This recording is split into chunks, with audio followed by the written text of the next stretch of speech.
going to be talking about algebra and cryptography and how they relate. The first signs of cryptography were seen when people started writing. It was cryptography because people couldn't even read writing at all. The message wasn't really changed, but the fact that no one could read made it cryptography. The second instance was with the Polybius square, which substituted letters for numbers, but it wasn't effective because everyone had the same code, so anyone who knew about the square could read your message. The third instance of cryptography in history was with the Caesar cipher. This was a huge leap because they started using concepts of algebra like addition, subtraction, multiplication, and division. This started a new revolution in cryptography that ultimately ended in World War I. That brings me to the fourth kind of cryptography in history was with the rotor machines developed in World War I. And what they did was they put the Caesar cipher on a disk. And what the Caesar cipher did was it would substitute a letter for a number, then you would use a shift code like add 3, so if A equaled 1, you would add 3 to 1 and get 4, and which letter corresponds with 4 in the alphabet. And then that would be your new letter. So A to D with the shift code of 3. And so what this did, what the rotor machine did in World War I was it put the Caesar cipher on a disk. It would put the letters on one disk and the numbers on another disk, and then it would the machine would shift it for you, so it made it faster and more efficient, but it didn't use any new concepts of algebra. It was just the same concepts.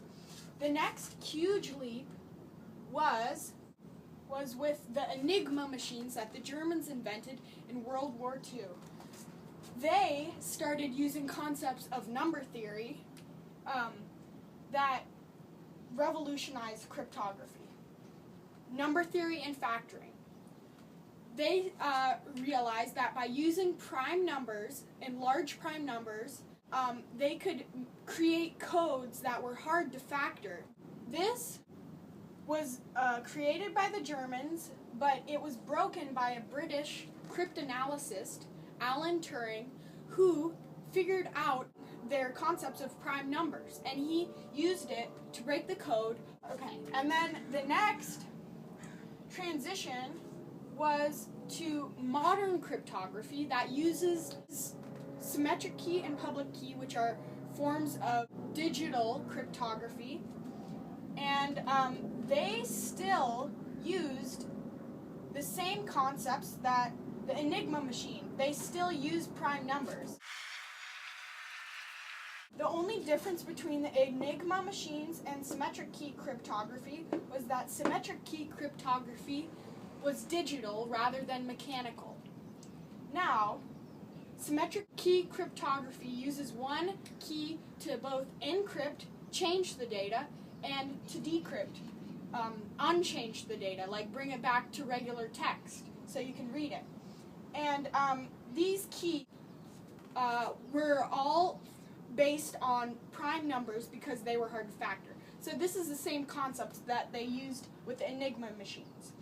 Public key cryptography is the same as symmetric key cryptography and Enigma machines because it uses prime numbers in its keys, but the only difference is that it has one key to encrypt the data and a different key to decrypt the data to figure out what it says. So this is a more secure way, but a combination of symmetric key and public key are used today very commonly. And the future of cryptography has moved to quantum or physics.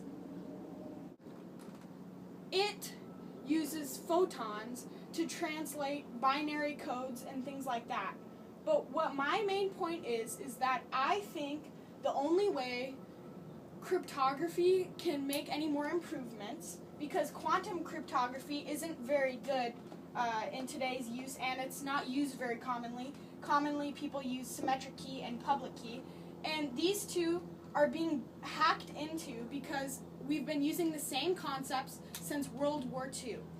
If cryptanalysis started using more concepts of algebra to develop a new kind of cryptography, we would be able to keep our information more secure. Thank you.